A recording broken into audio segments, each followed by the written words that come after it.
Hey everybody, welcome back to my channel. Chris here. Today's video is not only a highly requested video, but a video that I'm very excited to make because it is about orange blossom or fragrances that feature the note or are prominently orange blossom centric. Now, the reason why I'm super excited to make the video is because I've always loved orange blossom, but this is the year I am loving orange blossom, and it tends to be the note, the perfume, the fragrance that I always constantly want to reach for. Now, in order to make this list, and I think I have 10 perfumes, the fragrance has to be prominently orange blossom, either the first or the second note. I think with every single perfume, with the exception of maybe one, orange blossom is the most prominent note. And for the most part, unfortunately, these fragrances tend to be on the higher side. I have two that I'm going to mention that are designer or much more affordable. The issue with me with designer perfumes and orange blossom is that I don't always love them, because what happens to be very universally appealing or mass marketed and purchased are the type of orange blossom that is paired with a syrupy sweetness, and that is just not what I like. For example, Libre, La Vie est Belle. Now, I think those smell really nice on other people, but it just becomes suffocatingly sweet on me, and I just don't enjoy it. I love a lighter sweetness paired with an orange blossom, like a marshmallowy sweetness or a lighter sweetness, not a heavy, dense, thick, syrupy sweetness. So most of these perfumes are niche, but like I said, I will mention a couple more affordable options at the end. Now I'm just going to start this video with one I've had for a while and a newer one in my collection. Now, one I've had for a while, several years, is my Guimauve de Noel by Ormonde Parfums, and this brand is notorious for only listing like 3 notes. And so the notes I believe they are listing are orange blossom, sugar, and vanilla. So Guimauve de Noel literally translates into Christmas marshmallow, which in France is a big thing. I think they make marshmallows made from orange blossom water. So this is a sweet, orange blossom perfume. Now, it doesn't have like that dense, thick, rich, marshmallowy accord that would say Love Don't Be Shy has, and I will talk about that in a little bit.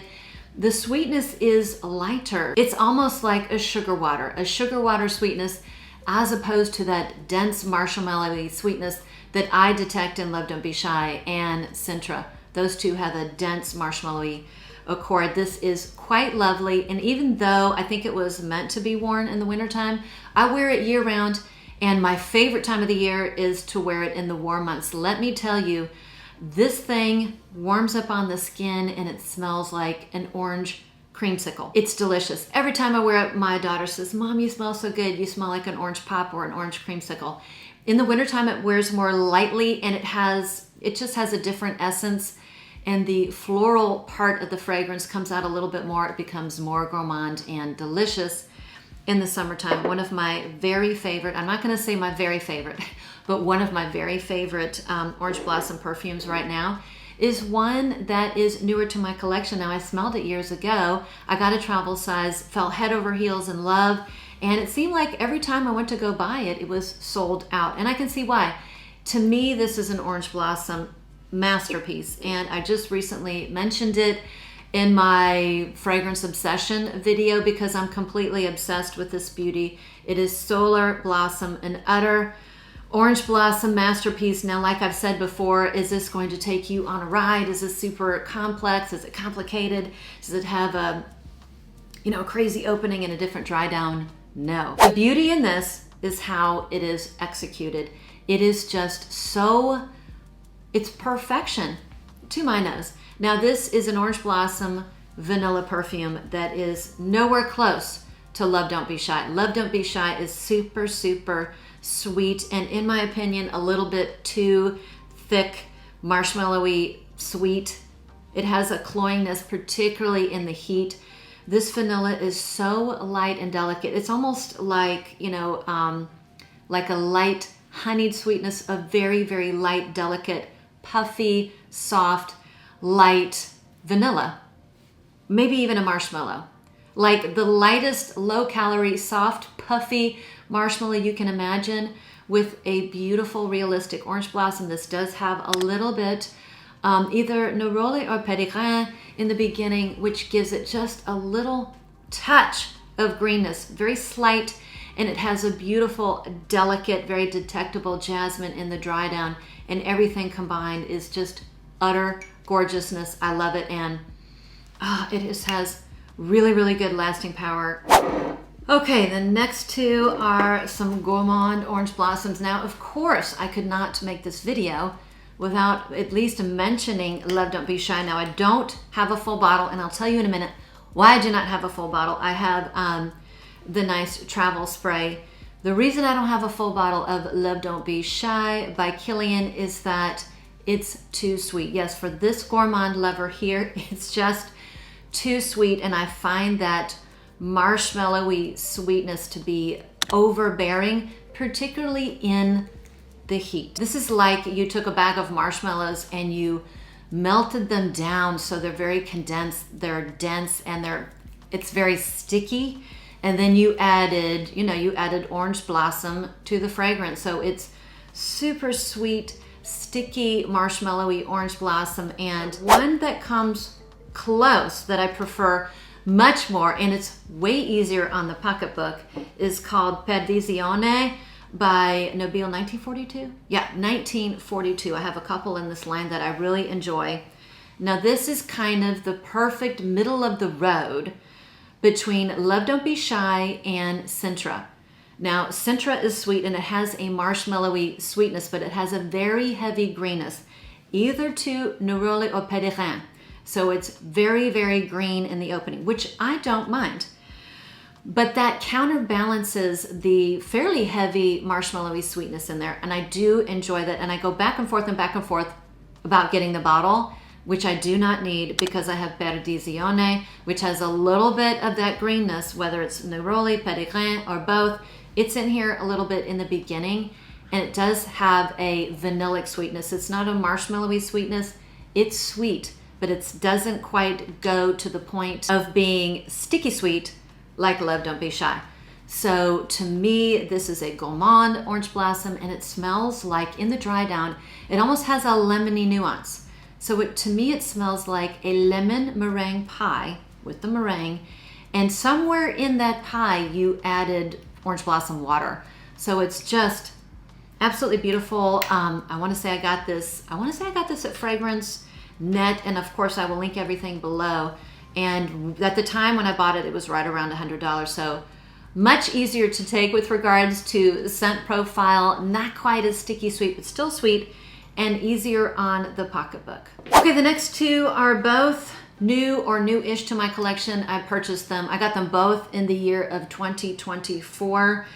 One, I almost have a little guilt talking about. I've talked about it before, but I discovered it when I did the Dries Van Noten discovery set. And if you want to see me do an overview of that house, let me know down below. But I do think there are some beautiful, expensive hidden gems in there that nobody talk about. One of those beautiful, expensive hidden gems is this one called Jardin de L'Orangerie. And this is a spectacular, sweet orange blossom that I am just loving. Unfortunately, again, it is on the high side, and finding decants and travel sizes are a little bit more difficult. It is included in the discovery set, and the discovery set, I don't know, it's around $70, $75. In my opinion, well worth it. It was fun going through, and there are a lot of beautiful perfumes in there. So since this is an orange blossom video, this is an orange blossom centered perfume with this delicious sweetness that smells like very, very soft, fluffy marshmallows. Marshmallow is not listed in the notes, and I don't even know if vanilla is listed in the notes, but it definitely has a beautiful, sweet, delicate, marshmallowy sweetness, almost like a marshmallow milk. And it has, again, usually orange blossom is almost always paired with neroli and perdizione to give it a little bit of greenness, which is in here. However, the sweetness, the background sweetness, the fluffy, soft, creamy, vanillic, slightly marshmallowy sweetness in here perfectly balances the slightly green or bitter notes. And this is the only perfume that I'm showing today that actually has a note of milk. So it is, it has this beautiful lactonic quality without going sour, without going icky. And the milk in here, I would call it like a sweet vanillic cream or like a marshmallow milk. Very, very beautiful. Other white florals in here, either jasmine or lily or maybe both. Very delicate, very soft, but in the background, it just adds to the dimension and a little bit complexity. It's simple and complex at the same time. Simple beauty, simple, delicious beauty that never goes too sweet. It never goes too lactonic, and it never goes too green and overly floral. So, love it, highly recommend it. The next one, of course, I talk about all the time. Eau Féminine, wear this all the time. So another beautiful orange blossom, has a little bit more prominent greenness. So if this perfume does not work for you, it's going to be because either neroli or the perdigrain, which is the leaves and the twigs of the orange blossom tree, that's the perdigrain, is too strong. And I get it in the beginning, and I wouldn't call it harsh, it's just very present. It has a present greenness, but that fades and that beautiful orange blossom comes out, a beautiful sweetness. I would say this is more of an ambery sweetness, a delicate ambery sweetness, as opposed to a marshmallowy sweetness. It gets more sweet in the dry down. I actually like to wear, I don't know why, but I've been doing it.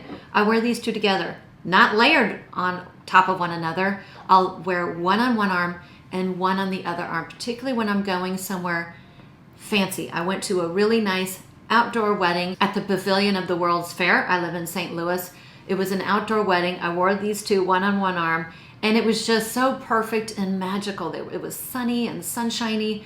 I smelled floral and sweet and beautiful. I could not stop smelling myself. And because it was an outdoor wedding, I knew I was just smelling pretty, and I wasn't going to offend anyone.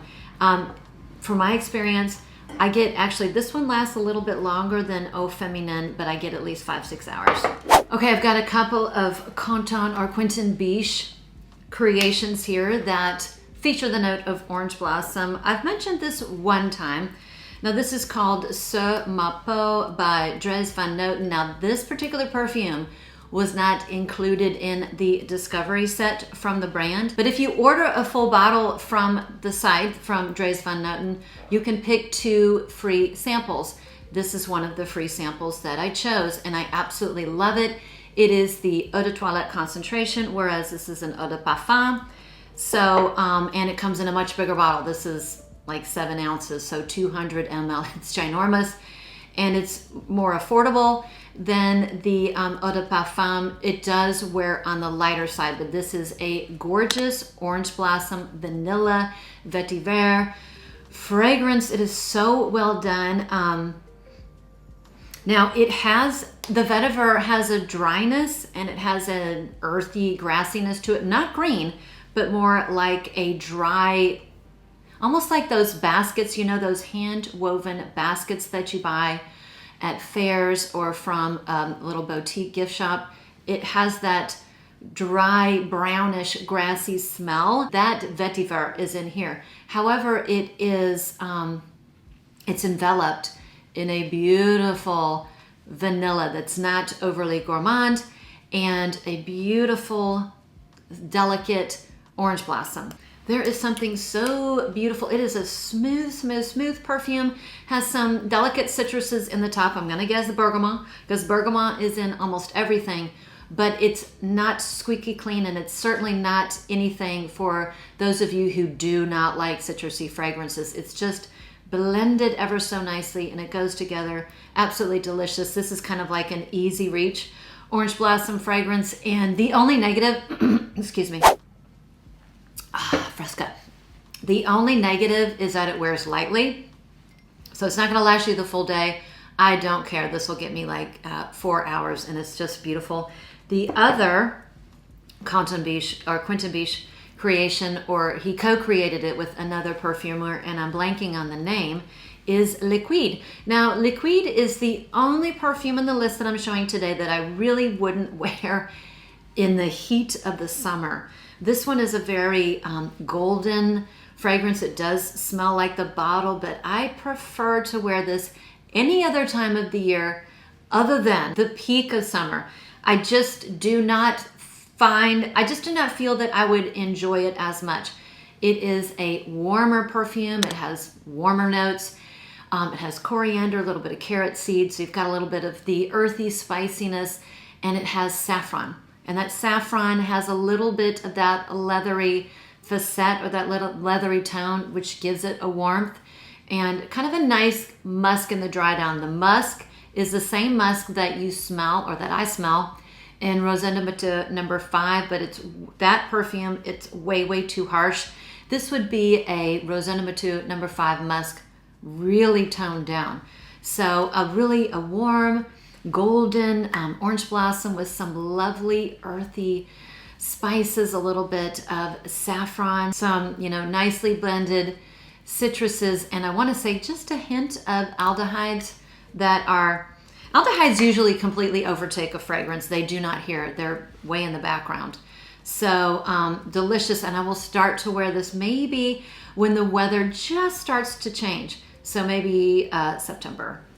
Great longevity, great lasting power. Another beautiful orange blossom fragrance that really does not delve into the gourmand zone, and it's really just a beautiful musky, citrusy floral, is Ormonde Jayne Levant.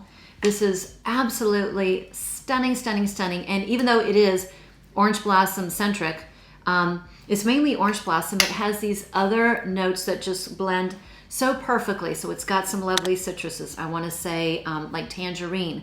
There are other florals in here. What I get is mostly peony, but this might have a little bit of jasmine as well. It has a little pinkness to it. I can definitely detect that. Peonies smell very pink to me, very pink, very fresh. I grow them in my backyard. They're lovely, lovely. They have a slight greenness. There is a little bit of a greenness in here, and it might just be from the peony. It might be a little bit of lily of the valley, and a beautiful, Ormonde Jayne knows how to do musky florals.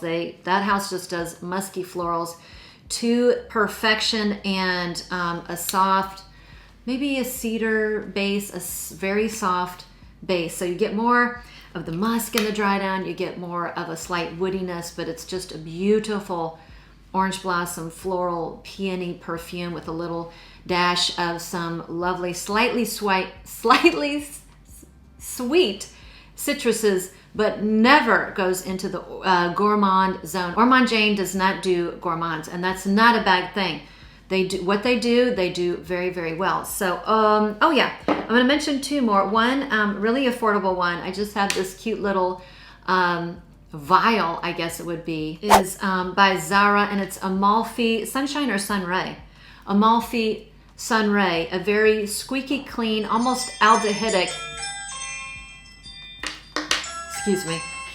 Okay, what I was saying, almost a squeaky clean, slightly aldehydic, very, very fresh, citrusy orange blossom. These were recently, I keep going back and forth whether or not I should purchase the full bottle. And as I just showed you, I have a huge collection of very beautiful orange blossom fragrances, so I certainly don't need it.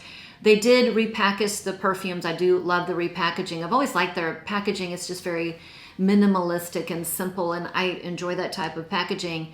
I do not think I will be purchasing the full bottle, but it is a very lovely fragrance and very, very affordable. It does kind of remind me of Neroli Portofino, but then add a splash of sunscreen. These do wear lightly. And then the other one I wanted to mention that I just let go of, but I think it's probably one of the better designer orange blossom fragrances on the market now. Orange blossom, I don't believe is the center note, but it's Devotion by Dolce & Gabbana, so that is a sweet fragrance. The gourmand notes are much more prominent. It's like a candied orange or candied lemon with vanilla, but I get a lot of orange blossom in that perfume. To me, it's almost equally orange blossom as it is the gourmand elements, and it pulled very heavily on the orange blossom, and I just didn't need it because it reminded me a lot of Acro Bake, and I already own Acro Bake. But I did want to mention two relatively affordable or more affordable orange blossom fragrances, because I do realize that the vast majority of these, even though some of them can be found at the discounters, are on the higher end. So that was it. That was my orange blossom centered perfume video. If you liked the video, I would love a thumbs up. If you have been enjoying my content and are not yet subscribed, it would be super if you could join the family. That would be great. Before I leave for the day, let us all know what your favorite orange blossom perfume is, whether or not I've mentioned it or not. Let us know in the comments below. Thanks again for sticking around. Thanks for watching. And with that, I'll see you in the next one.